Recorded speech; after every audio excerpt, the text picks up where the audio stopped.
jump into another episode of Marketing Management and Money with your hosts, Ryan Murray and Ryan Owens. We hope you guys have been enjoying the new format that we've been throwing down as of late. And we are going to be looking at the topic of identifying a market demand.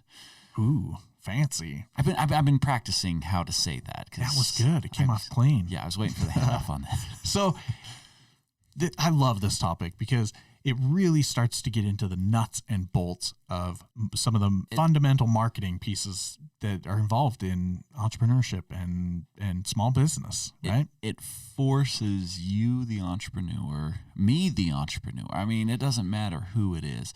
The entrepreneur. Yeah, it forces us to get out of our own heads and start realizing what other people want. And I'm gonna I know this isn't business here for a second. Okay. But all's fair in love, war, and business. And so I'm gonna talk about the love side of things. With my wife. Oh geez. Love her to death. We've been married for over 18 years. And like happily married. Like I really do love this girl to death. She's wonderful. But I notice how much obligatory disclaimer. No, I'm just kidding. I'm totally kidding. And I've noticed how much she'll say something and I'll interpret it one way and she meant it a totally different way. And like 90% of the times when we argue, it's funny that when we finally get down to the root of the problem, we like start arguing over agreeing. And I love that. Like that's like one of the funniest things about marriage for me is like, yeah, I know. Why are we mad? I don't know. Okay, then stop. Fine. I love it. And that's really, when we talk about this identifying a market demand is, are we willing to go outside of ourselves? Yeah. And give the customer what the customer is asking for, or do we have to do what we want to do? Are we so stuck on ourselves? You just answered my question. I was going to ask, so as dudes, as guys, are we doomed? And then, so we're so stuck on ourselves. Yeah, we're screwed. but it really is. I mean, I've seen some really bad ideas that when you start talking to someone, you're like, well, who would buy this? I would buy this. Okay, who else would buy this? Right. And that brings up, I hear that argument all the time. Like, well, I hear this and I hate it. I've heard it on other podcasts. I've read it in articles. I've seen it all over the web and social media and just in conversations with talking with small businesses and other people and such. But just because you would buy it and there's quote unquote, well, there's at least a market of one. I'm sorry. That's bullshit. That doesn't count. Like, my uncle thought it was a great idea to loan me money. Well, he was wrong. So just kidding. But seriously, just because you think it's a good idea or just because an entrepreneur or small business owner thinks that this is a good idea doesn't make it so. Period. End of story.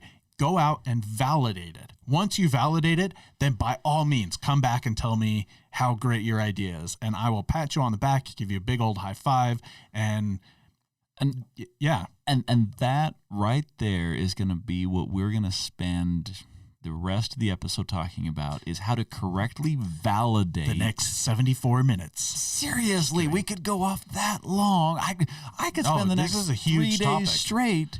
Yeah. Okay. So 3 days straight. Oh, geez. I won't let him do that. I will not let him do that to you guys. Just all our listeners out there, just feel safe. But you're okay. I'll take care of you. All right. I'm going to take and we won't even go 74 minutes. I'm going to take my next 15 minutes and I'm going to live it up. Let's talk about validation. What does it mean to actually validate? Now, a lot of times people think of this as a startup. Oh, yeah. That's the other thing. This is not a startup discussion. Right. This is an ongoing, if you are not continually validating whether or not people like what you're putting out there, and guess what? They won't like everything. Right. I don't care who you are. And it doesn't even apply to, it doesn't even solely apply to startups or new products or services. This applies to products or services that you've had in the market for years, decades even. There's a reason why it's called keeping or keeping your finger on the pulse of the market, right? Because it's like it keeps going and it changes, and there are things that affect it, and you may not know from 1 week to the next whether or not your product is a viable option for your customers. I mean, depending on all sorts of factors, but there's a reason why you have to keep tabs on that. Yeah.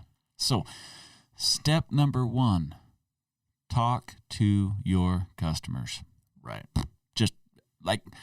Just having a conversation. And I feel like an idiot putting that out there. And I'm sure there are people that there's like, okay, I'm bouncing from this episode because it's so basic. All done. But if it weren't for the fact that the majority of businesses I work with don't actually talk to their customer, who do they talk to? They talk to their spouse. They talk to their friend. They, post on Facebook. Hey guys, what do you think? Oh yeah, that's awesome. They're on Reddit. Yeah. Come on. Yeah, it really is that common. I have found the exact same thing in the vast majority of the businesses that I've worked with. They either straight up just don't know and they admit it, or they're like, yeah, I know who my customer is. And then they describe somebody that totally is not their customer. Even if they are like, yeah, this is my customer, they're super confident in it. When we dive into the research side of things, we quickly find out that that's not the case. Mm-hmm. It's very rare that I find someone who actually knows who their customer is. Yeah. So step number 1 is talk to your customer. Right. Step number 2, talk to another customer. That's kind of low. It's true. It is true. It is. I'll give you that. I worked with entrepreneurs that they went and they talked to someone, and that person had great ideas and great feedback. And then they made significant business decisions off of one person's feedback. Yeah. That's not good. Yeah. Don't do it. Validate. Right? Validate. Well, okay, so let's come back to some fun. All right, I'll stop being some foundational items. It's all right. It's fine. So if you are an established business or an entrepreneur, you already have sales, right? This is really easy. We've talked about this before on our podcast. Mm-hmm. Go and talk to your top customers, mm-hmm. right?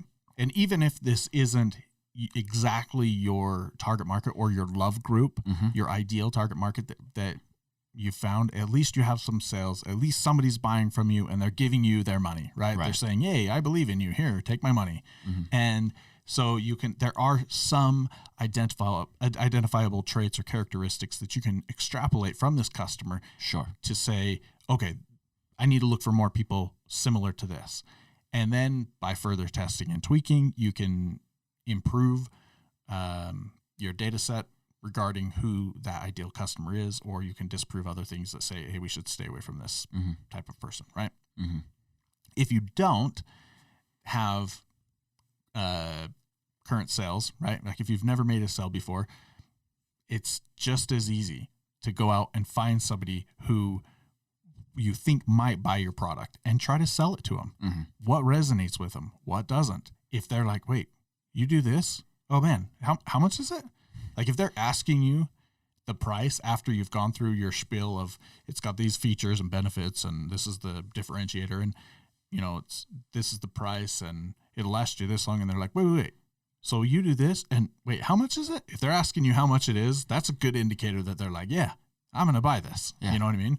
And so if you can find that type of reaction out of a person, you can also find other people that are like that person. Mm-hmm. Right. And so it is just as simple as getting out there and talking to your customer.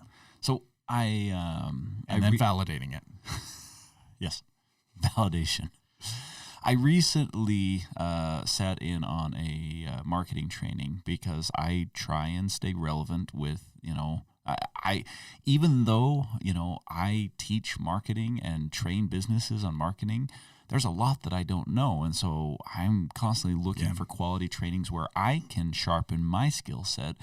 And so I was sitting in on this training, and it was talking about for those people who are wanting to create any of a, like online curriculum, and which is relevant with what we do, because we create a lot of online curriculum. And I understood this concept, but I loved the way that the instructor put it into a very clear, concise format.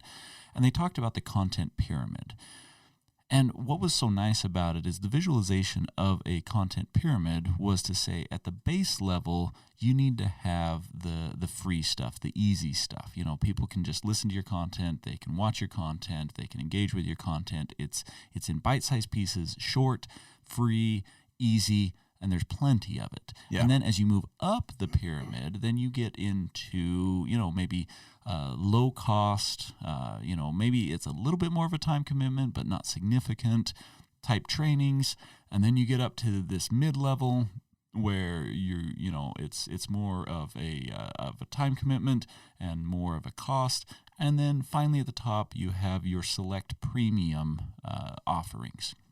And I looked at that and I thought to myself, I'm like, okay, when you're trying to figure out a marketing demand, we're talking about go and talk to your customer, but what if you're introducing something new and you're trying to figure it out? Well, what can you do to soft step it in? What can you do to build that content pyramid that says, okay, do I have something to offer my customer to kind of test the waters a little bit and see, do they get excited about, like the free sample that you get when you're walking around Costco. I don't think they do this anymore now that everything's. I don't.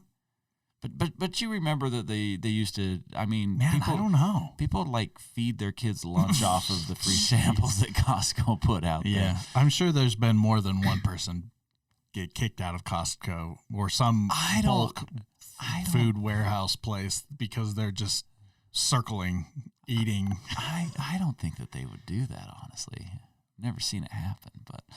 But so the whole idea was that they were offering these free samples because they were trying to test the market. They were trying to see what type of market demand was out there. Right. And yes, by the time you've got a product in Costco, it's already gone through some rigorous testing. I get that. My gosh, yeah, it has. But I'm just trying to use an example of something that a lot of people can relate to. But you can do the same thing in your business.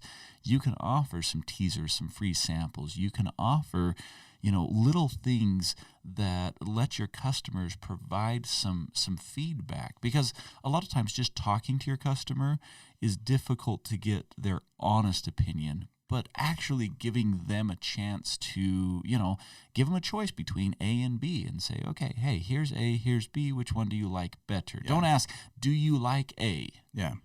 Here, hey, I've got a free sample for you. You can either have A or B. And if by the end of the day you are 100% completely out of your A options and you've still got 70% of your B option left, ding, ding, ding, right? Yeah. And so that's another variation of validation, is to use testing, sampling, figure out how to small scale it before you go big, before you build the restaurant. Just invite some friends over for dinner. Yeah. Right. And, go to a craft fair and serve some food. Yeah. Volunteer at, for a local charity and say, I'll cook lunch for your event. Take your local firefighters some lunch. Dude, they would love that. And again, you've got A and B. Yeah. See which one they want to grab. Yeah, exactly. And there are ways to validate. There are ways to test. So, I want to talk about this one. What about it? the amount of time that it takes. A lot of businesses are like, oh, I don't have time to do all that. I mean, that's a good idea, but like I don't have time, or the money. I mean, that's too expensive to, like I just do it quick. Rapid fire. We got to be first to market on this. Yeah. So we did an episode recently on this where we talked about that exact thing, right? Do you just jump in and go straight to market, or do you risk getting tied up in analysis paralysis? Mm-hmm. And that absolutely is a risk, but there absolutely also is a distinct benefit in slowing down and doing it right the first time. Mm-hmm. If you spend more time on the front end planning and preparing and executing properly, even though it will take longer and it will seem like you're behind where you would have been had you simply launched, right? In the aggregate, you'll be much farther ahead because you'll come in, you'll get your results, and you'll have far fewer mistakes or corrections or what have you, and then you'll be done. Whereas if you just launch, you do a little bit of planning and then you just launch, and then you have this extended period where you are course correcting or fixing mistakes or trying different variables, or all of these things that could have easily been avoided on the front end with some planning are now taking exponentially longer on the back end. And ultimately, again, in the aggregate, you're taking much longer than you would have had you simply taken some time to plan. Now, again, that being said, if you spend way too much time on the front end planning and never executing, and again, this is like I said in the other episode, this is my tendency to kind of be in this space of wait, well, we haven't answered this question yet. Wait, right. How long are their shoelaces? You know what I mean? We're selling toothbrushes. We don't care about the shoelaces. Right. Well, but wait. What about all of their eye colors? We don't care. Like, I have a hard time with that sometimes. But again, I mean, it's funny. But case in point, if you are diving way too far into it, then you're wasting time, and all of a sudden you're eating up more time than it would have been to just launch and then fix the mistakes on the back end. There absolutely is that risk as well. So there's definitely a balance there, right? And I think it's important to understand the investment that's going into this. Yeah. If you're getting ready to do a $250,000 investment, take the time. Right. Like, you can invest $20,000 up front, and you can walk away from the project after putting $20,000 into it and say, good thing we didn't lose $250,000. Right. But if you're a kid launching a lemonade stand, just do it. Basically, yeah. Yeah. So which corner? That's a good question to ask. Don't do it in your backyard. You know what I mean? Right. There's some basic questions like that, but who cares if the pitcher that you're using to pour the lemonade out of is translucent or if it's blue? You know what I mean? And so I think it's very important to understand, when you're talking about market demand, like, how big are we going? Are we just talking about a small thing, or are we talking about a big thing? Yeah. And you want to make sure that you're understanding the relationship there. If there should be a percentage of what you expect to spend that should be done in testing, both in time and money. There should be a percentage that you're going to dedicate to the side of testing, and not all testing is equal. Some is going to require more testing. If you're really wanting to be on the cutting edge of just technology and innovation and reinventing the wheel, well, you better find out if people like a square wheel. You might think it's super cool and trendy, but yeah. Well, and that kind of work requires an insane amount of experience and time in the industry, and then it's extremely rapid fire after that. And so you really have to be on your game with that kind of a thing. And like you're saying, it requires an insane amount of expense. Yeah. So what happens when you feel like, I should test my market, and you just keep drawing blanks? You're like, well, I mean, everyone that I talk to, they like the idea, but no one's putting money down on it. You know, like Yeah. I'm looking at building an amusement park, and everyone says, "Oh, we'd love an amusement park in our town," Yeah. but until I invest $5 million, I don't know if they'll actually come to my amusement park or Right. not.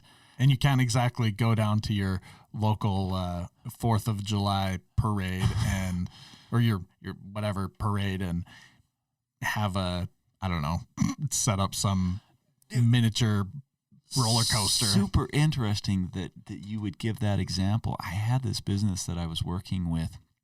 They did all the inflatable bounce houses and those types of toys. Okay.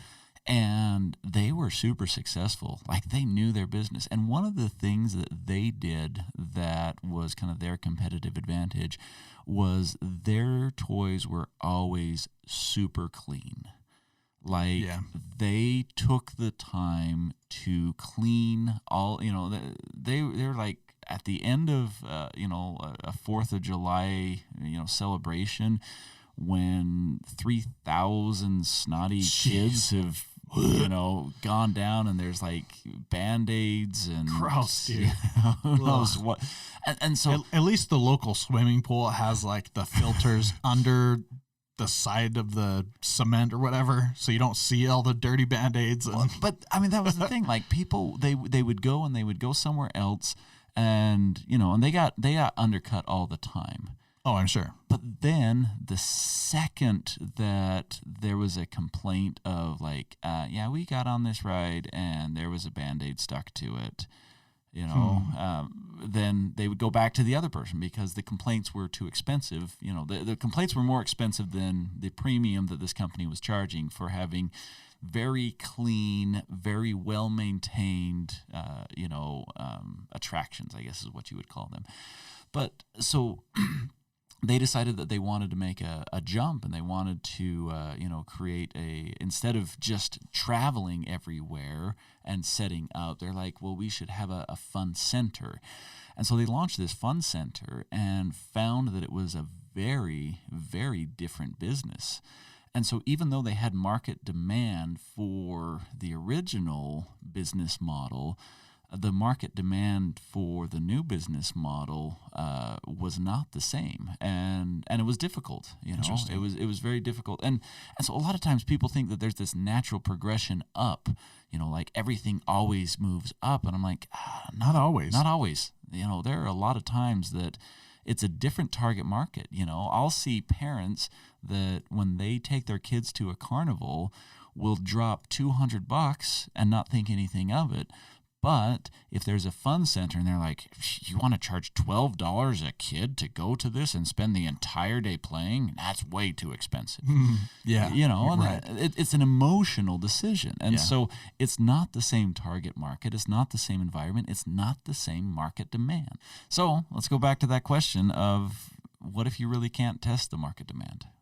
Like what do you do? What do you do as a business when you feel like all reasonable avenues are exhausted and you still don't have a good pulse on the market?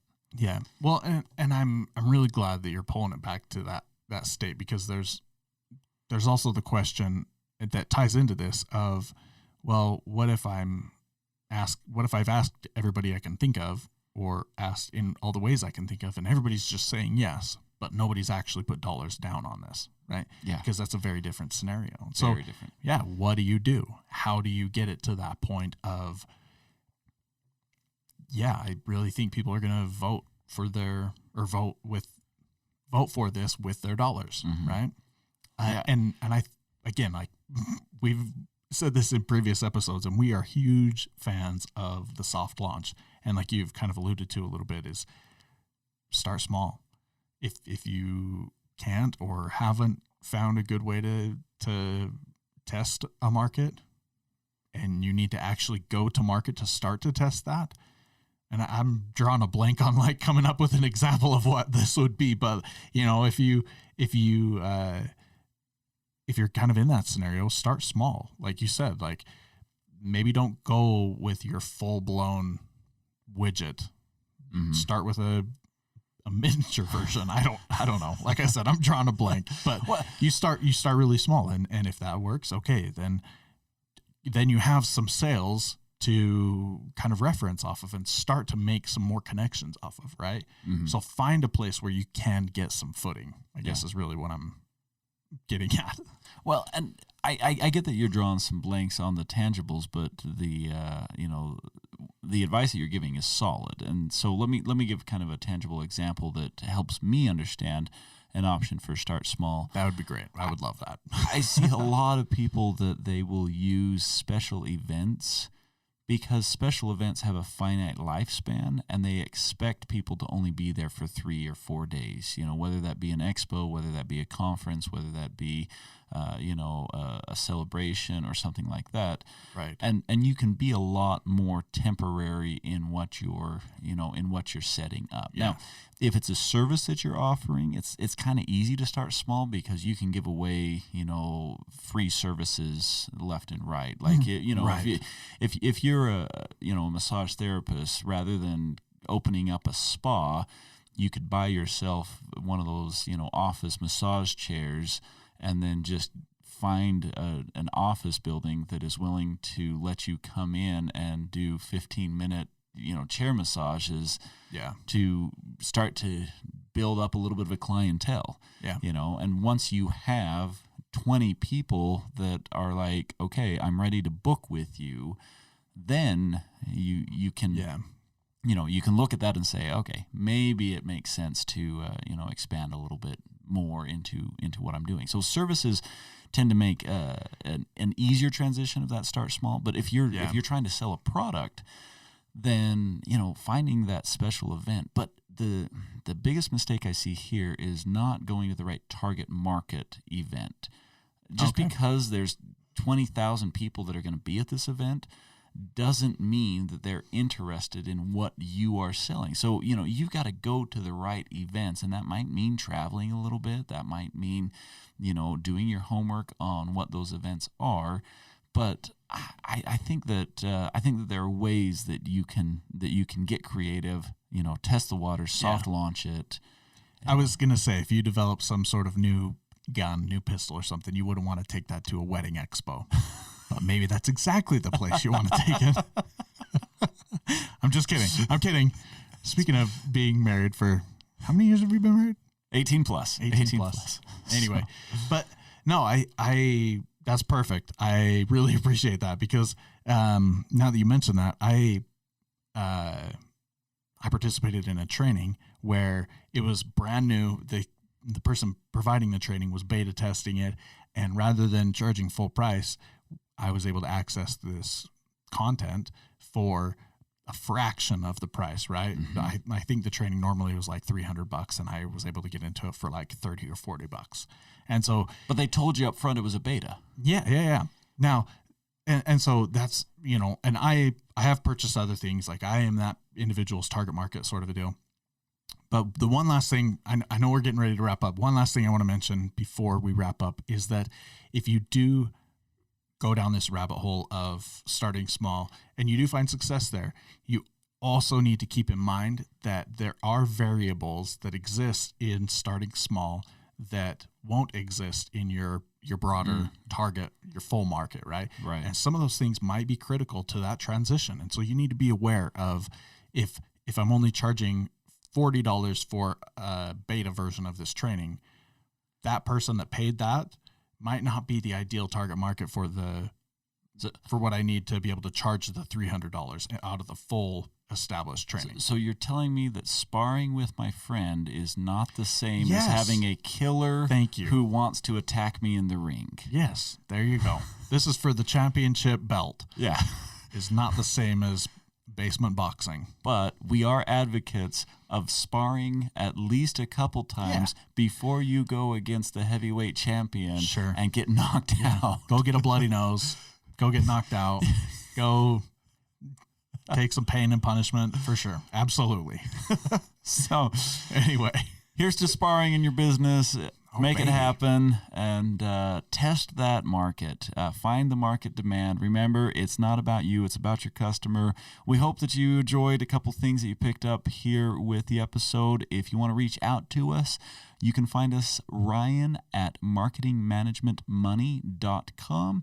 You can also find a series of our trainings on tabletwise.com. So check us out. We are Marketing Management and Money anywhere that you go.